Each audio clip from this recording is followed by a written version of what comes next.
Welcome to Natural Habitat Adventures, Daily Dose of Nature. I'm your host, Sunny Vanderstar. Today's topic is Can Rewilding Save the Farming Industry in England? And it will be presented by our fabulous expedition leaders, Lianne Thompson and Heather Christie. Ladies, thank you so much for being here today and bringing us this interesting topic. I know you've got a lot to share, so I'll turn it right over to you. Awesome. Thank you so much, Sunny, and thanks everyone for joining us today. Our topic is Can Rewilding Save the Farming Industry in England? But before we dive into that, we thought we might as well introduce ourselves. We do have our cameras off just because Heather and I have experienced some issues with the big time delay when we do have our webcams off. So we're going to have our webcams off, but I'll start with introducing myself. My name is Lianne Thompson. I am an expedition leader for Natural Habitat Adventures. I do guide in Churchill for both the polar bears and the Northern Lights trips. I guide in Iceland as well, and then this year we have Cotswolds and the Canadian Rockies trips both in their first year after a couple of attempts, but this year finally going to happen, so really excited about both of those programs. I actually am from England but moved over to Canada when I was very young, lived in Ontario, lived in Manitoba, and I now live in British Columbia. So I'm actually interior BC and live quite near the Canadian Rocky Mountain National Parks, Banff, Jasper, and all that kind of stuff. I'm just a couple hours from there. So I am excited for the Cotswolds trips to finally get to start. We leave very soon, really, really soon actually. So yeah, I can't wait to get going on those programs. Great, thanks, Lianne. And I'm Heather Christie. I am originally from England, and so guiding the Cotswolds trips, which will be coming up, as Lianne said, very shortly here, is really a dream come true for me because I left England when I was 18 years old, came over to live in Canada, and just can't believe that I'm going to get the opportunity to practice my trade of guiding back in my other home country. So I'm super excited about these Cotswolds trips. And also guide, just like Lianne, in Iceland and in Churchill, polar bears and Northern Lights season. And I have also guided for Natural Habitat in Switzerland, and we'll be adding Greenland into the mix this year as well. And then the Canadian Rockies is here on my screen because that is where I live at the moment. I'm right next to the gates of Banff National Park, and looking forward to seeing some NetHub trips come up this way as well. It's a really beautiful part of the world that I'm thankful to be able to call home. For now, though, let's dive into our topic for the day. Can rewilding save the farming industry or agriculture in the United Kingdom? And this is a really interesting question that I'm really glad we get the chance to dive into and explore in more detail, because it really means that the first thing we have to take a look at, of course, is what is the state of agriculture and farming industry in the UK today? Does it actually even need saving? So we're going to take a look at that first off. Afterwards, we will then look at rewilding. What does it mean? What does it entail? How does it really work? It's kind of a buzz term that's being passed around a lot, at least in the UK at the moment. And so understanding a little bit more about what it is and the benefits it could possibly have for us is, I think, really important. We're going to look at a couple of case studies where rewilding has been attempted, and then finally take a look at that really important question, whether it's even possible for agriculture and rewilding to live side by side. Today, diving into this topic, we are looking at a topic that has maybe more questions than answers at this stage. However, it's also a really pertinent topic in England right now because farming is in the process of changing. Environmental awareness in the UK is increasing. Like I said, the term rewilding is cropping up more and more and more often, and there are a lot of really exciting new projects underway. I would say that it's a fair assessment that shifts are being made in the UK to mitigate the impacts of climate change. And a lot of people, a lot of news articles, a lot of conversation happening, indicating that it's somewhat of a crunch time right now, that maybe farmers and the farming industry in the UK do need to kind of sink or swim, for want of a better term, in a changing world. And so that makes this a very applicable topic at the moment. and means that, of course, the very first thing we need to look at is how is agriculture doing in the UK today? What is its state? And well, as you scrape beneath the surface of this topic, it turns out that it's not so great for agriculture in England at the moment. It's very well recognized that there's a lot of environmental damage that comes from farming. And in fact, there's a recent document that's been released by the UK government. It's called the Environmental Land Management Evidence Pack, released in 2021. Very exciting title, but it is a document with a lot of really interesting information. I'll refer to it a couple of times in this presentation.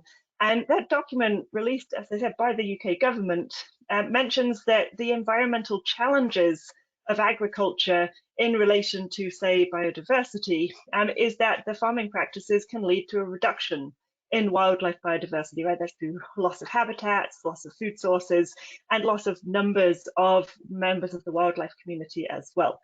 So, for example, the UK farmland bird populations have fallen in 2021, fallen to less than half of what they were in 1970. It's also fair to say that in 1970, they had already decreased to what they were, say, 100 years ago. And so quite a significant reduction in bird populations, just to use a specific example. It's also recognised in governmental terms that water quality can be adversely affected by farming through things like runoff of fertilisers, pesticides, slurry, erosion of the soil, even creating that very muddy water, which is washed off the farmland and then, of course, continues down the watercourses to towns and villages further downstream.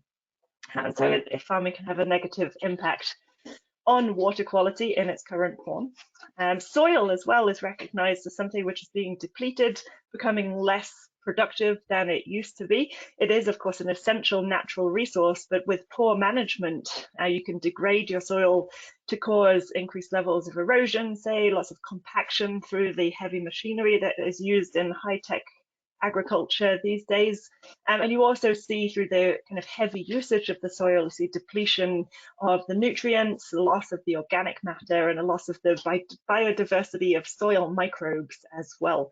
And so, of course, you can see from that that current modern high-tech agricultural practices can have a pretty incredibly detrimental impact on the soil itself. Added to this, it's now published and recognised by the government that agriculture is responsible for about 10% of the UK's greenhouse gas emissions, mainly through methane and nitrous oxide from grazing livestock and fertilisers. And agriculture also was responsible in 2017 for 87% of the UK emissions of ammonia, again, mainly from livestock and from fertiliser use. So from this, we can see that, if the UK government itself is releasing these documents, it is something which is shifting into the public realm as accepted fact that these farming practices can have this negative impact on the natural landscape. But that's not all in terms of the state of agriculture today. Farming actually is considered to be an aging industry in the United Kingdom. The farmers themselves, about 30% of them are aged over 65 years old today, and many of those, when you look into it, they have really very little to look forward to in terms of retirement.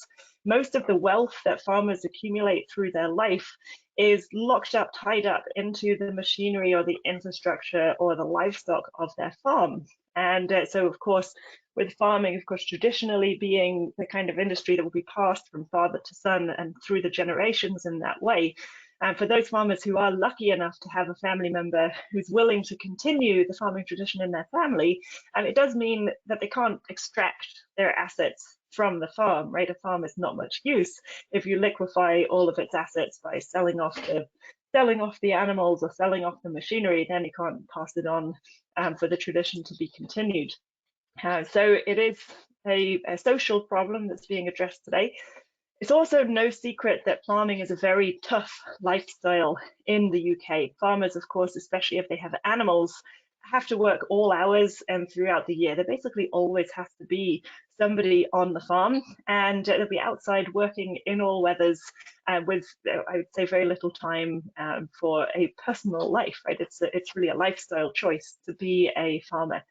And the harsh realities of that lifestyle choice are sadly reflected in the statistics coming out of the UK farming industry today. And statistically speaking, farmers in England are twice as likely to take their own lives as the rest of the population. Reasons for this put down to things, not just the stresses of the lifestyle, but a dwindling support network and a shift in the countryside social structure as well. Many farmers today work alone as their farm income cannot support the taking on of additional help. Often help is not even available with a shortage of people willing to work in the countryside industries. In order to support their household, the spouses of farmers, and often the farmers themselves as well, will end up taking on a second job to bring in some more financial income to their household, which means, of course, less people around to help on the farm as well. And of course, most children or young people who are born in the countryside will at some point grow up and move into a city and look for jobs like that. So you see farms that typically would have been run by a whole family now being run maybe by just one sibling and some aging parents as well. So a real shift in the structure of the population in the countryside. And finally, it's a fact as well that village and rural community life in England is changing. There's not as much community support left at that level either.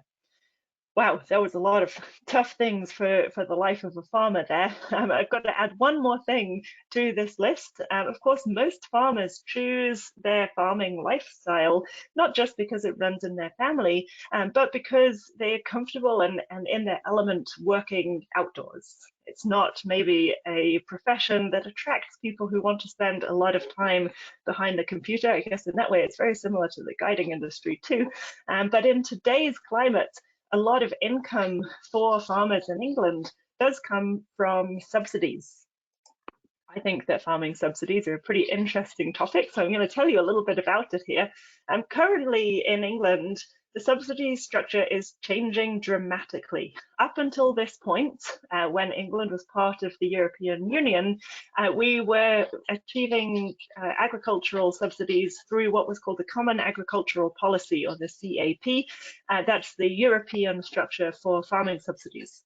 Under that structure, there are all kinds of ways to slice up what money farmers could get, what it's for, how they become eligible. It is quite a complicated system. And however, when farmers are getting their subsidies from that system, there's some pretty incredible statistics and figures that stand out as to how important these subsidies were for farmers. If we were to take all farmers based in England for 1 year over the past 10 years, those farmers were receiving each year about £3.4 billion in subsidies. That's for the whole farming industry as a whole. That is about $4.5 billion US. Of this, if you were to take dairy farmers, they were getting about 56 million spread across the dairy farming industry. That's about 40% of the net income of any average dairy farm. Compare that to sheep or upland farmers. We touched upon this in our last webinar as well. They're receiving about £38 million of that subsidy outlay, and that equates to a roughly 90% of the yearly income of your average sheep farm. Cereal farmers and fruit farmers are a little bit better off. Cereal farmers, it's about 20% of their income for any given year comes from subsidies, and about 10% for fruit farmers. So a significant proportion across the board, no matter which sphere of agriculture you practice in. To look at a specific example, break that down into real numbers for you. If you were to take a sheep farmer in North Yorkshire and say keeping about 700 sheep, on a farm of about 12,500 acres. That's a pretty big farm for a hill area of the United Kingdom. And that farmer might have a yearly take-home profit of about £12,500. That is about $16,000 US for a year of hard work. To obtain that take-home profit, that farmer likely would have received around £44,000 in subsidies. So more than 3 times as much as his yearly take-home profit received in subsidies from the Common Agricultural Policy. Now, of course, that's a pretty skewed number. It's hard to see where the future is when you're paying more to have the productivity than you actually get from the productivity of your farm. So let's take a look a little bit deeper into what it is that the Common Agricultural Policy is hoping to obtain. That's on the left side of your screen right there. And you can see that there was a number of different aims for the Common Agricultural Policy to protect the food and health quality, to support landscapes and biodiversity, to look after the environment, to increase competitiveness between farmers and things like that. It's fair to say, I think, that the Common Agricultural Policy achieved its objectives with varying degrees of success. And one of the main problems illustrated on the right-hand side of your screen is that the CAP has really skewed towards larger farms. In fact, statistically, 1.5% of European farms, we're talking about here, take home about 33% of the available subsidy money. And that's because the subsidies are most strongly linked to the number of acres that are owned or rented by the farmer, not by the productivity or the amount of land that they actually use. So that's a pretty big downfall of this system. And coupling that together with the fact that even though the CAP has a bias towards large farms, small farmers still make more money from subsidies than they do from actually selling the product of the farms. And you really do start to wonder why we do it. It raises the question, surely this doesn't sound sustainable. Are we not just propping up an industry with money from elsewhere, maybe for romantic reasons or a dream of a countryside idyll or something like that? And it is true, of course, that on the face of it, it does not look sustainable at all. It seems, in fact, like the British taxpayer is maybe subsidizing a dying industry. However, we do need to look a little bit deeper to fully understand what's going on here. Most statistics to do with the subsidies, they do include a subsidy or a payment called the single payment scheme. And these are payments which are made to farmers who perform some kind of environmental service. And something like managing a wetland to maximize the diversity or taking care of a woodland. These are activities that don't maybe have a financial payback to the farmer himself, but they're a benefit to society as a whole. In order to encourage farmers to practice this kind of environmental stewardship, and there is the single payment scheme built into the Common Agricultural Policy of the EU to kind of try and encourage this stewardship and this looking after of the countryside. So that does mean that while that farmer is receiving more in subsidies than their farm creates in revenue, they're also providing essential services for the common good at the same time. And that service, of course, has to have a value, and a single payment scheme takes a step towards recognizing this. Some people, many people, in fact, farmers in particular, would say that the single payment scheme is not really enough to motivate them fully towards being more environmentally conscious versus maximizing their productivity, and that the single payment schemes are a little bit hard to apply for as well. All of which kind of points towards the fact that something probably needs to change, right? We've learned so far that intensive farming is not very good for the environment. Farming is a hard job, not much money is made, and most of the money that's made comes from subsidies. So clearly in England, something does need to change.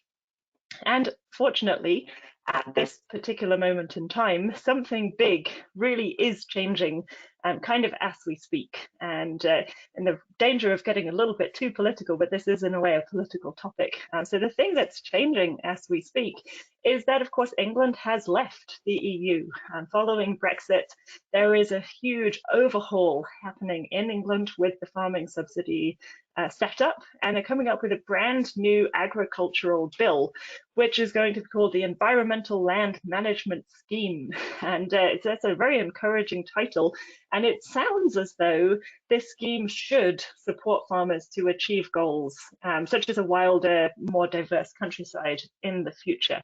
It's hoped that this scheme will provide support that could maybe encourage farmers to practice more stewardship for combating climate change, right? To look after the soil in a more sustainable way, to look after their waterways and their wetlands, reduce the flood risk, provide cleaner water downstream. All of these are things which hopefully will be eligible for subsidies in England under a local government scheme in the not too distant future. The transition is happening as we speak right here.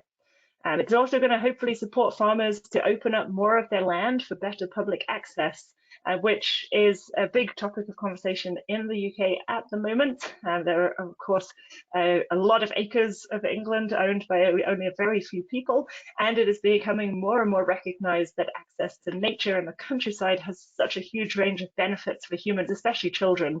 And really, basically, all people deserve a connection and an intimacy with the land or the countryside around where they live. So that's being recognised in the next round of subsidies and things like that as well.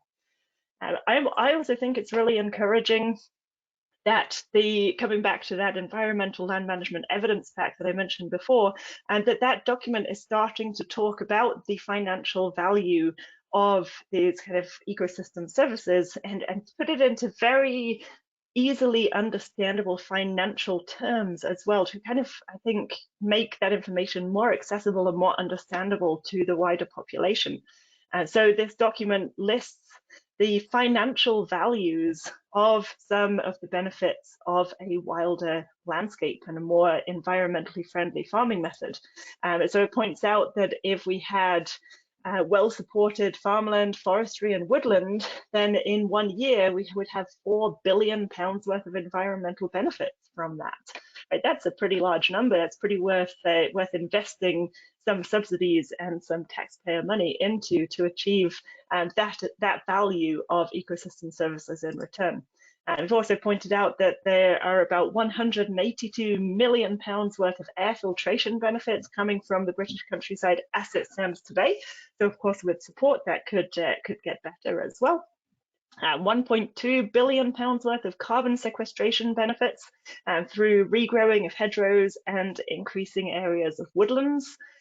And about £1.1 billion worth of landscape and recreation benefits. That's through visitation to the countryside, tourism, educational opportunities, people getting out and about in their natural landscape and learning from it. So I think it's pretty exciting to see these financial figures being put on these previously rather intangible benefits and creating a much more recognizable structure for it. It's a very encouraging step for sure. And all of that hopefully means that maybe perhaps the UK is becoming a little bit more open now to the idea that a wilder, more diverse landscape has really good scope for benefiting human beings in a measurable way. Right, we're seeing that being published by the government. That's a pretty encouraging step. Therefore, hopefully activities which support those environmental aims will be in turn supported in financial terms through the subsidies that help most farmers to make most of their money. So at this point, of course, we haven't really talked about exactly what rewilding is, but you can see what I'm aiming at, that in an ideal world, from an environmental perspective, farmers in England should be able to practice rewilding, to embrace the new ideas that are coming from that field, and that should be supported by the subsidies and the payments. And so that's hopefully in the ideal world where we're heading at the moment. But let's dive a little bit into what those ideas coming from rewilding are and investigate whether this would really work in practice. For that, I'm going to pass you over to Lianne. Perfect. Thanks, Heather. Yeah, so we've talked a lot about agriculture so far, but going on the opposite side, but the other side of the topic for today, rewilding. Lots of different definitions that you can find to describe that, but it's essentially to restore an area of land to its natural uncultivated state. And you can dive further into that, many more definitions, but essentially all of it is kind of like large-scale conservation efforts aimed at restoring and protecting natural processes and wilderness areas to the point where nature is able to take care of itself.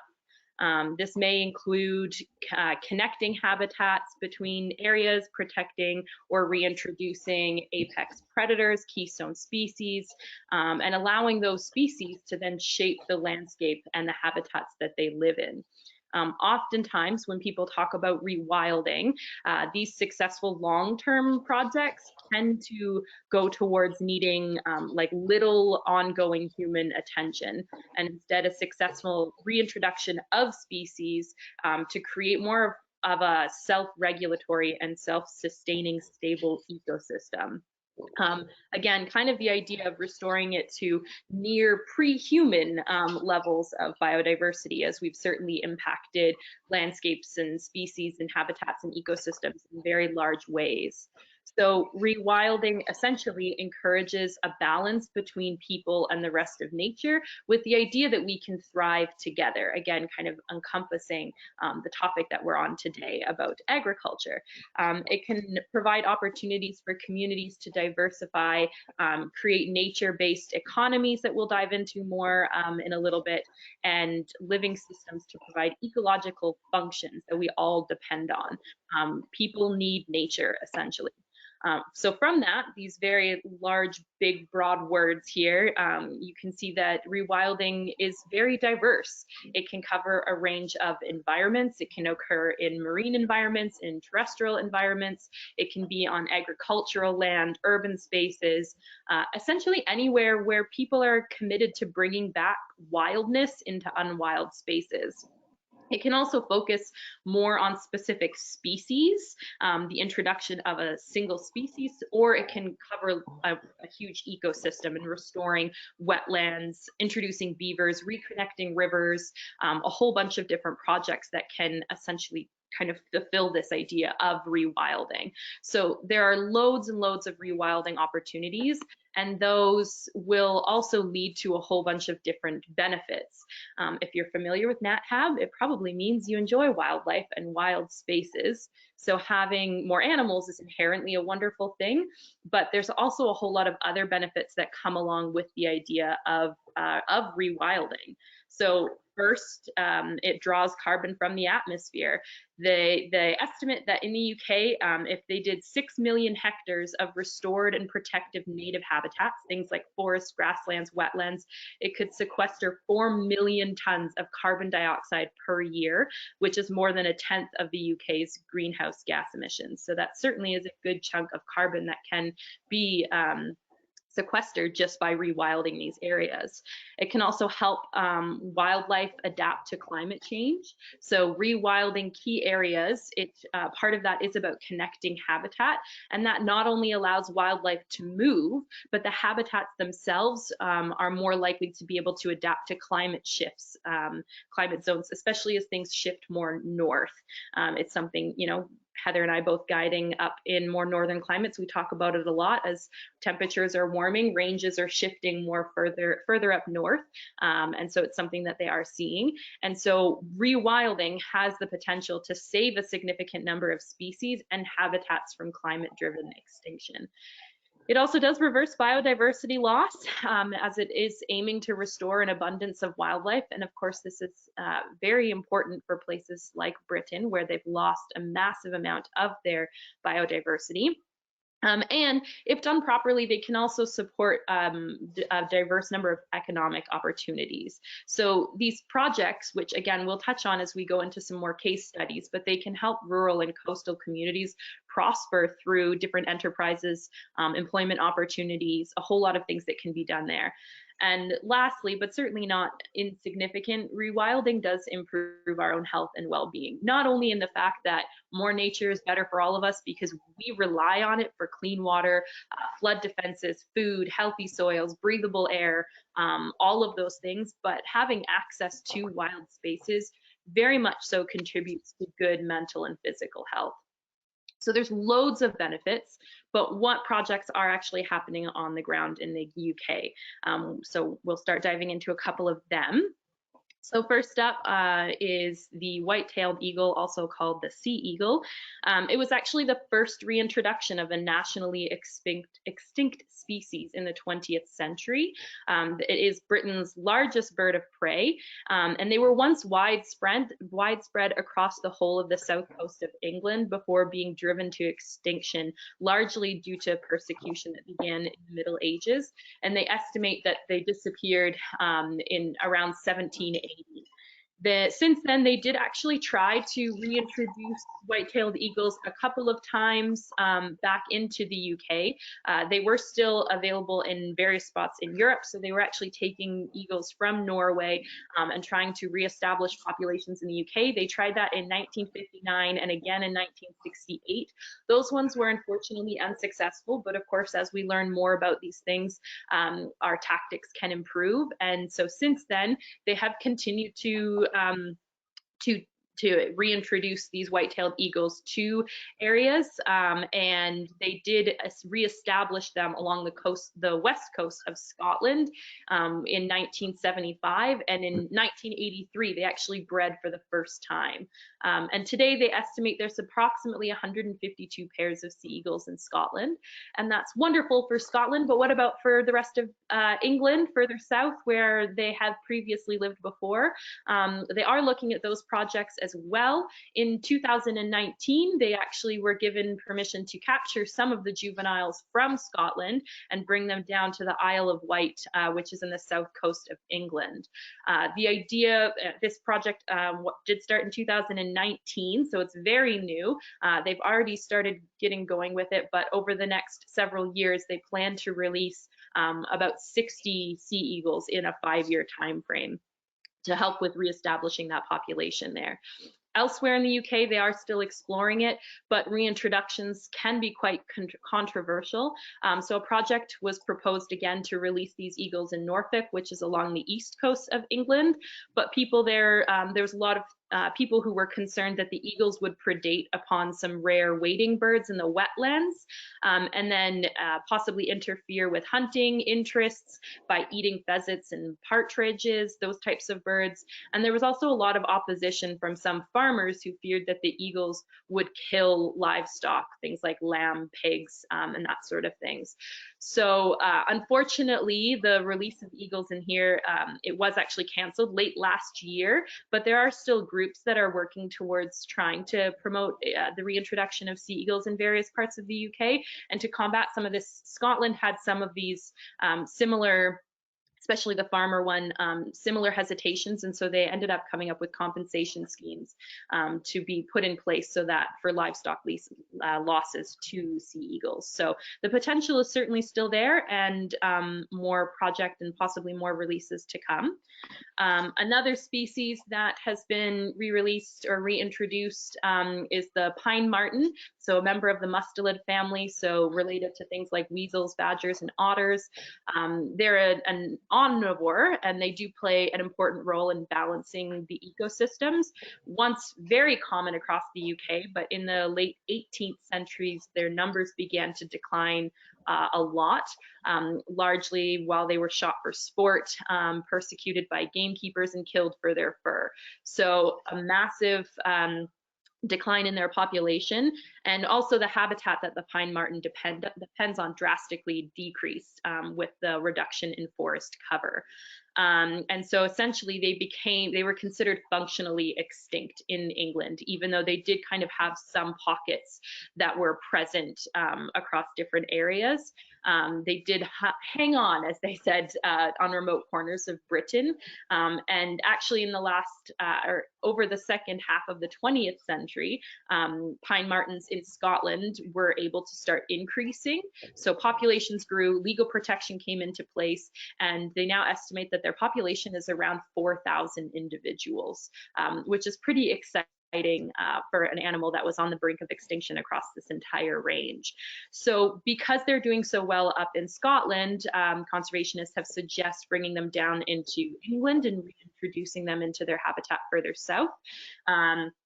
So naturally, again, these projects, they come with extensive years of research, consultations with people living in the area. And in, again, 2019, there was a release of 18 pine martens that came from Scotland down into an area called Forest of Dean, which is quite close to the Cotswolds, near the area that we are on our trips. And the martens, when they were released, they were put in kind of release pens to start so that they can acclimate and that the team could kind of monitor them as they first first came down.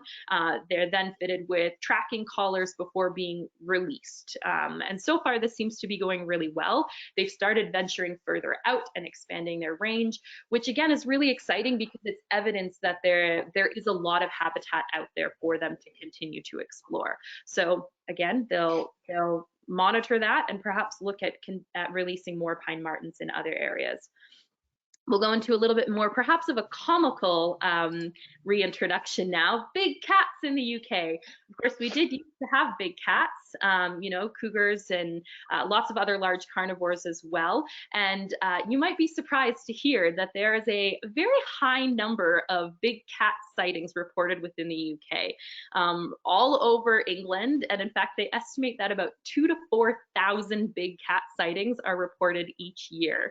Most researchers and scientists, they'll agree that there actually is no conclusive evidence to suggest that big cats have a wild presence in the UK, while others will argue that there certainly is a population that exists.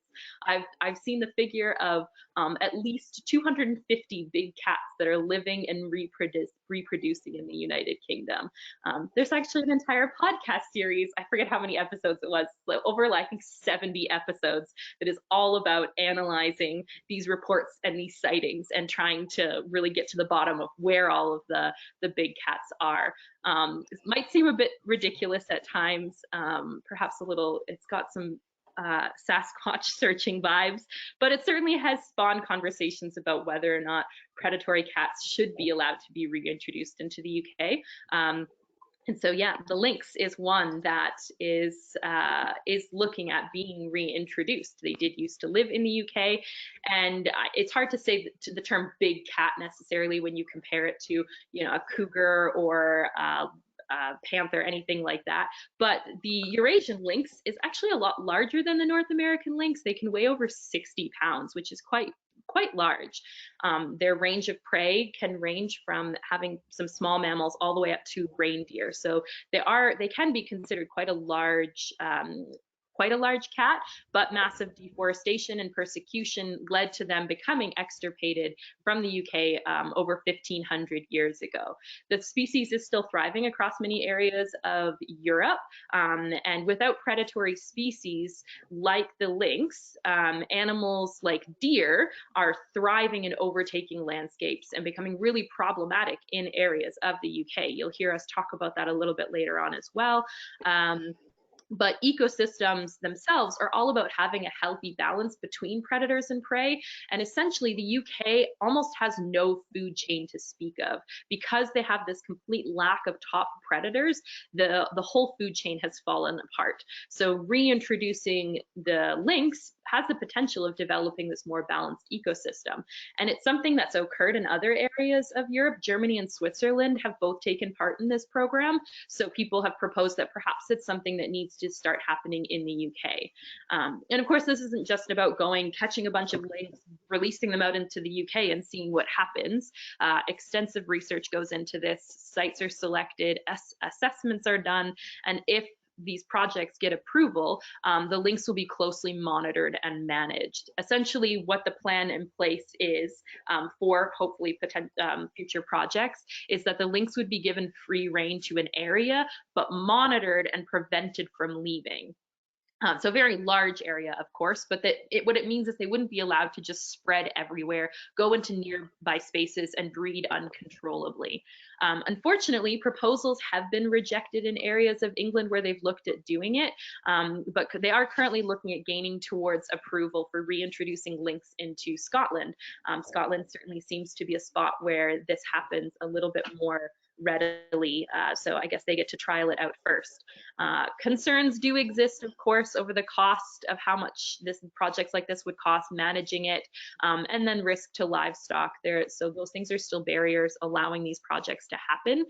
But there is an organization called the Lynx Trust UK, which wants to instill a lot of confidence in their ability to support a thriving, healthy population in Scotland, not only of cohabitating with the farmers, but also improving the ecosystem.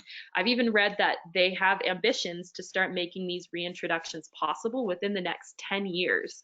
So it'll be interesting to be on the ground and watch as that plan evolves, and if this is something that's going to be successful. So hopefully it will be really interesting to watch that happen. But when I gave the definition of rewilding, I said some can be specific on species and some can be specific on ecosystems. Another example coming from Scotland, the Highlands of Scotland, they're home to the Caledonian Forest, which is actually an ancient old growth temperate rainforest.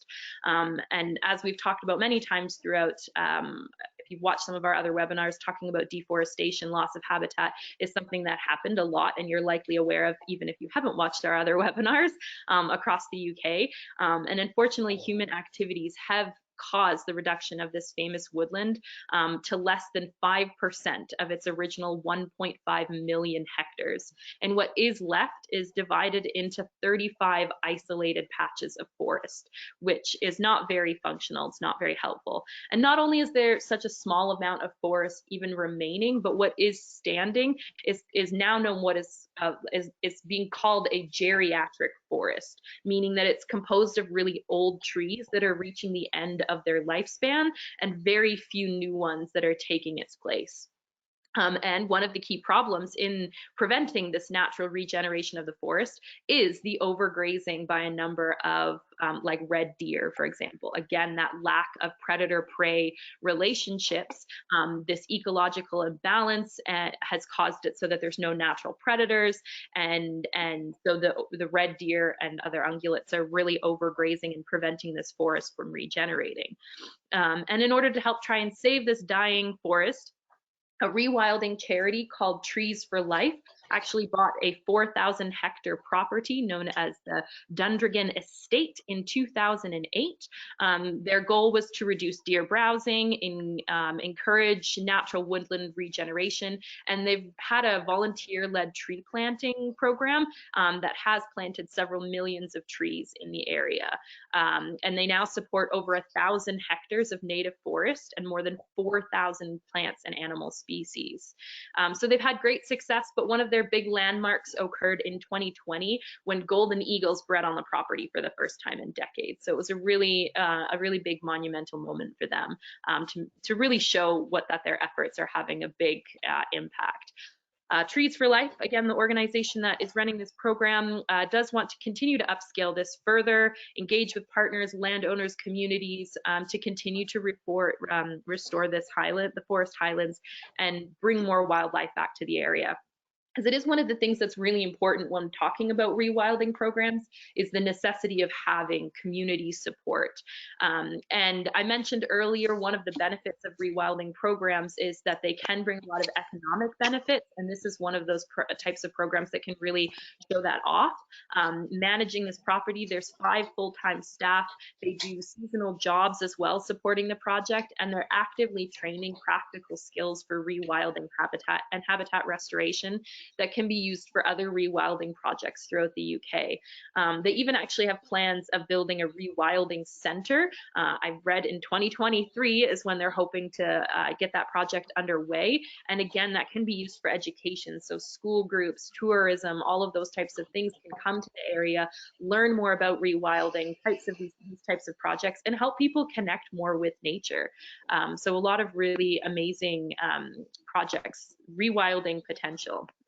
But I'm going to toss it back over to Heather, and we'll start kind of bringing these 2 subjects back together of the idea of agriculture and rewilding.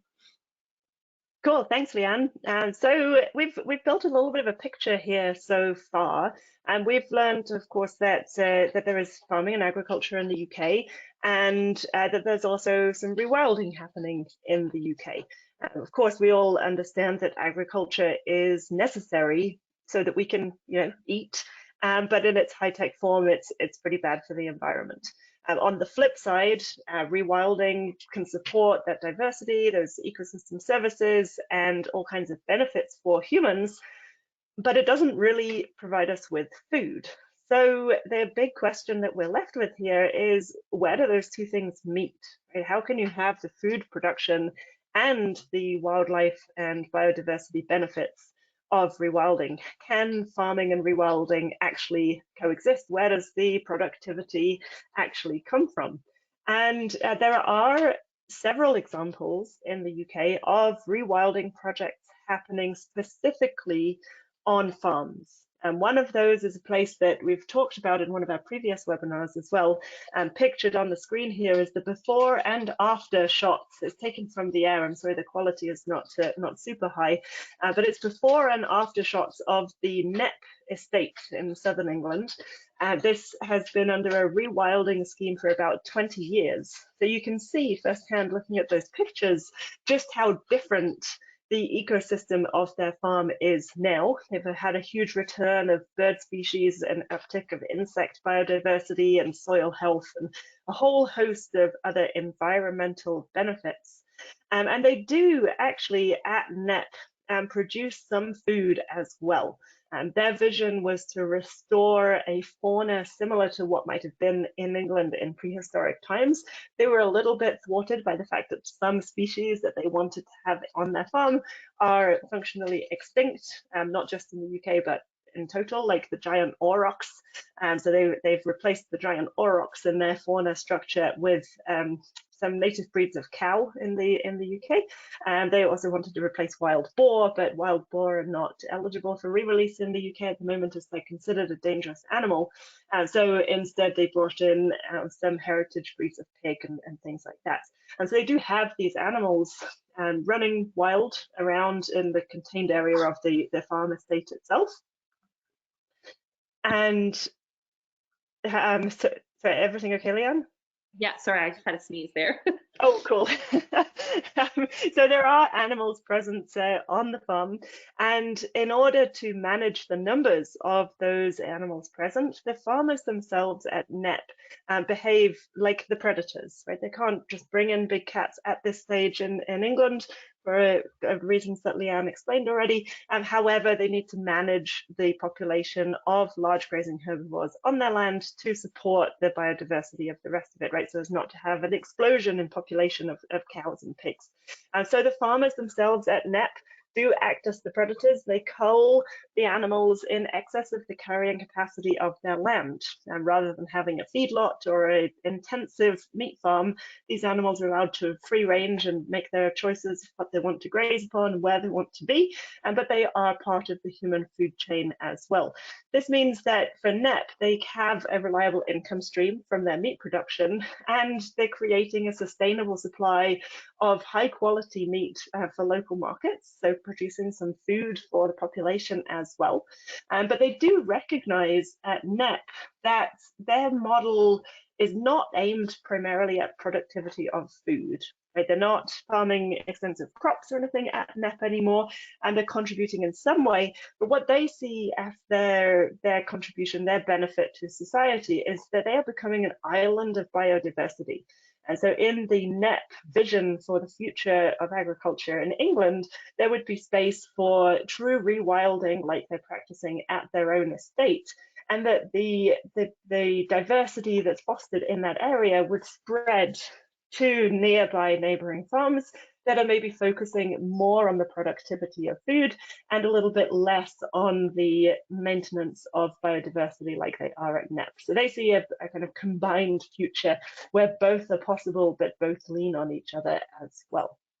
There's another project that I was just learning about this morning, actually, a great project called the Wild Ken Hill Project.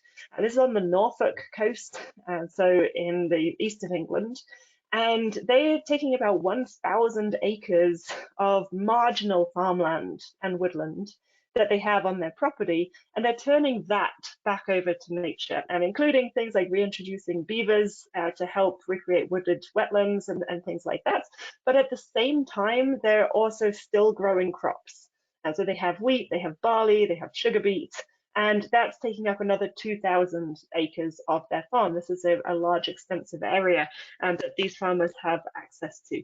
And on those 2,000 acres where they're growing crops, they're practicing what they would term regenerative agricultural techniques That's techniques that look after the soil. They don't use insecticides, and they provide food and habitat for wildlife within the farming structure. So, for example, they leave a wide field margin. As they're plowing, they won't plow right to the edges, just to have that biodiversity close by, supported with the undisturbed grasses and hedgerows. And they're also actively managing a third area on their farm, which is grazed wetland. So not only do they have their wild spaces and their crops, but they also have a kind of semi-wild wetland managed by grazing herbivores that they can then, of course, have the meat production just like at Netford as well. And this grazed wetland at Ken Hill, it is estimated to have raised the water level by about 1 foot across 500 acres of land. And that in turn, even though it's still land that's being used for farming production, it's benefited a lot of bird species like lapwings and curlews and spoonbills and animals that rely, birds that rely on those wetland habitats. The project manager at Wild Ken Hill says that the project should provide a range of benefits, including supporting the nature, protecting against coastal flooding, generating jobs and volunteer opportunities is a really important one in that area as well. And of course, as I mentioned before, giving people more access to green space. They're letting a lot of grassland and shrubs regrow on land that used to be farmland. So they're kind of taking steps to tackle some climate change. And at the same time changing those agricultural methods to ones that support more soil preservation. It cuts carbon emissions from the soil itself, right? It retains more carbon in the soil and reduces the emissions that way. They also hope that this scheme is going to make use, like I was saying, of the new subsidies and reduce even the overall reliance on subsidies, because it does team up productivity with the wild spaces, and also allow the farm to diversify into alternate streams of income like tourism and having a couple of Airbnb properties and things like that. And so overall, to summarize what's happening there, I find this a very exciting project. But overall, they're still producing food, right? Healthy food without the insecticides. And they're increasing the amount of organic production that they have. But they're also managing conservation interests. So kind of really teaming up that rewilding idea with the agricultural idea. And they believe at Wild Ken Hill that they're showing that it is possible to have rewilding and farming run side by side, and to have that combination be good for the farmer's bottom line. So a really exciting and innovative project that's coming out of Norfolk right there. I'm going to dry up about Wild Ken Hill now, because I think I could just tell you about it all day. I think it's great. We should probably go there. And I'm going to pass it back to Lianne, who's going to talk about somewhere that we will actually go to on our Cotswolds trip. Perfect. Yes, thanks, Heather. So our last example that we can share with you about agriculture and rewilding efforts living kind of simultaneously together is, as Heather said, a place where we go to on our trips to the Cotswolds. So it's the Greystone Nature Reserve. So the Gloucestershire Wildlife Trust bought this reserve several years ago with the aim of demonstrating that farming practices and wildlife enhancement are not exclusive endeavors, and in fact they can complement each other, so much so that they've stated that the cows have a pivotal role in the restoration and enhancement of the wild spaces that are around them, in that the cows effectively manage the grass of the site.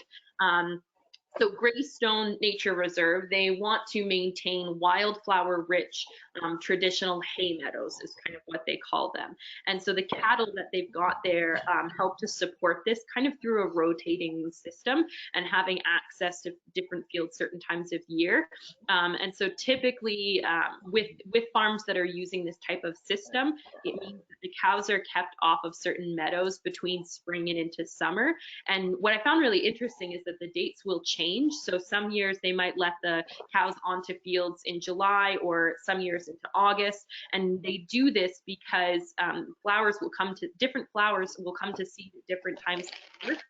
So they keep them off of the fields while flowers are coming to seed, and then they'll allow the cattle to go in afterwards and kind of use it for, they call it aftermath grazing. So once the flowers have been set to seed, the grass is cut and baled that way that there's food that is available in the wintertime, and the cattle are allowed to go on these fields and help with the grazing process. And this is very beneficial because it helps to trample the seeds, the flowering seeds, into the ground. They eat a lot of the grass. It removes grass growth, which then allows the light to aid in seed germination. And of course, cows are on there. They are pooping, so there's fertilizer aplenty there as well. So all of those things are really essential in making sure that those wildflower meadows are continuing to be productive. And so using cattle to help maintain the grass has enable them to have these wildflower rich traditional hay meadows. Let's say that specifically, that's what they call them. They're able to have that habitat that they desire.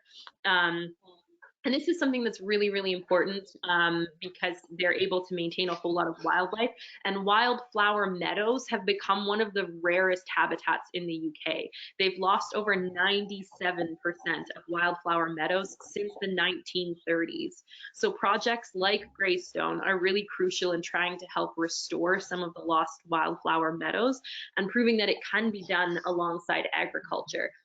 Like Heather, I could probably talk about this forever. They also have self-milking cows, and just the way that they're managing their animals is such an incredible thing because they're doing it with respect to the cattle, to the cows themselves, but also in doing that, they're promoting the restoration of several different habitats.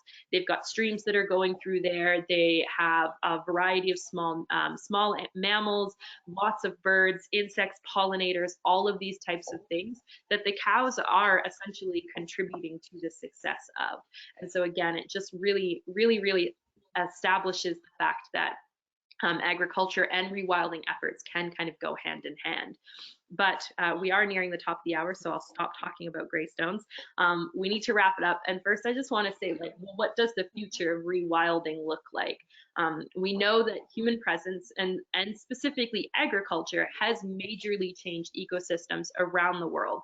And it's extremely evident in the UK, where countless species have gone extinct and the landscape is hardly even recognizable from what it once was. These changes were significant, but they did have many positives. Of course, the growth of the agriculture allowed allowed England to thrive economically, and as well improvements in human health. There's an abundance in food availability, but we also know that many types of agriculture are unsustainable. The climate is changing, and the farming world today is extremely challenging. But all this kind of does pave the way for an abundance of possibilities for wildlife and wild spaces to be reinstated through wildlife programs. Of course, this has to come within reason. There's many species that have been proposed to be introduced back into the UK: beavers, eagles, wolves, lynx, cougars, some more realistic than others. Some have already happened. We've talked about beavers and eagles, lynx perhaps not too far along. And naturally, there is going to be resistance from the dense population of the UK. Unlikely that they're just going to be cool with all of a sudden there being cougars wandering around everywhere, sharing their space with large cats, which they've not had to do. So likely the future of rewilding is somewhere in the middle, where there is a realistic amount of species that can be produced or can be reintroduced, ecosystems that can be supported. And then that way it can be an area where agriculture, humans, and wildlife can throw a balance together. But Heather, what about rewilding for agriculture? Yeah, so that really throws us back to the original question here. What is the answer to that all-important question? Is rewilding the future for agriculture in the UK? Well, we've kind of explored this topic from a variety of different angles, and I think perhaps you can agree with us when we say that the future of agriculture may be tied in to some extent to the future of rewilding. The two can go hand in hand. And whether or not we could truly say that the one is saving the other, I'm not sure if that's too evocative of a language to use there, but I think it's definitely true that opportunities exist for the two to run side by side. Right? Rewilding can't entirely replace modern agriculture as it stands today because of the lack of productivity and that it entails in terms of food production. But again, modern agriculture is probably unsustainable without some level of rewilding. Luckily, it does look like the new subsidy system in England supporting farmers and providing income for their provision of ecosystem services should provide some motivation for farmers to embrace rewilding further and above what's happening already. And I think that if we were to revisit this topic in, say, 10 years' time, we could find some really interesting and cool developments to talk about, which we're just on the cusp of right now. So not a complete concrete answer for you there, but an interesting topic nonetheless. And I personally very much look forward to further developments in this area over the next months and years. Sunny, that's back to you there. All right. I was waiting for confirmation there. Thank Fair you enough. so much. That was a fabulous presentation. You ladies did it again. We do have a few questions, not a lot of time, but I'm going to try to squeeze in just a couple. The first one was, do you know if farmers get subsidies for allowing wind and solar on their land, or if that's a movement at all in England? That's a great question.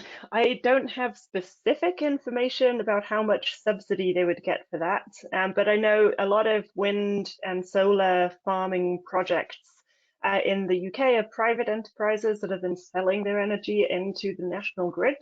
And so there are opportunities for farmers to make, I would say, kind of private deals on that front rather than getting subsidies for it. So they could get some revenue from it, but maybe not through the subsidy system. Got it. Last one. Has Prince Charles had an impact on encouraging farmers to practice more organic approaches, given his long-term interest in organic farming? Do you know if he's made a positive impact on agriculture? I think just having any kind of figurehead that is willing to be outspoken and whatnot about it is going to have a positive impact. So I would err on the side of yes, that having kind of these really prominent figureheads that are promoting it, talking about its sustainability, the possibilities that exist, the growth that exists, both economically as well as, you know, from just a human health perspective. It's becoming more trendy. It is like finding examples of these things, of agriculture and wild spaces being more together, even just rewilding in general. It's trendy. It's, I guess I'll use that word, because people do talk about it. So yeah. Yeah, I would add into that it's not just Prince Charles who would be having a positive impact on that. And there's a lot of I suppose recognizable figures in the UK. Maybe you've heard of Jamie Oliver, who's always promoted healthy, organic, locally produced food, and there's the farm to table movement in England as well, again promoting organically produced local food. And so I would say the momentum in the organic food movement in England can trace its roots back to many, many different people who have promoted it as well. It's also important to note that like agriculture and farming, all of this stuff is so different in Europe, in the UK, than it is in North America. So a lot of the standards of, you know, even things like animal care, how things are managed in England, it's just innately different than North America. Even without talking about many of these changes, it's so different, and it's a cool topic that we certainly hope to be exploring a lot of when we are on our trips in England, because I think it shows a lot of room for growth and for changes in North American ideas of agricultural production.